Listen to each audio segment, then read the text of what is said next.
Përshëndetje, sot kam ardhur në dyert e SPAK-ut.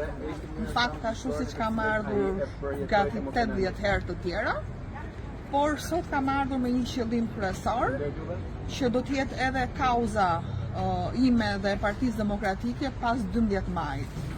Pastrimin e prokurorisë së posaçme dhe gjykatës së posaçme nga prokurorët dhe gjyqtarët e korruptuar, nga prokurorët dhe gjyqtarët që janë aty jo për të shërbyer interesit publik, po që marrin urdhra politik për të luftuar opozitën, për të luftuar Partinë Demokratike, për të luftuar kryetarin dhe liderin e saj Sali Berisha.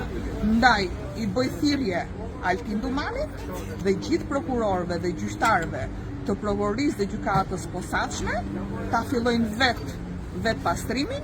Me këtë rast unë po jo alë fshesën këtu, sepse ne nuk mund pastrojmë shtëpinë tonë nëse nuk pastrojmë sistemin e drejtësisë. Ne pa pastruar sistemin e drejtësisë, ne nuk mund të krijojmë dhe të bëjmë një Shqipëri madhështore. Faleminderit.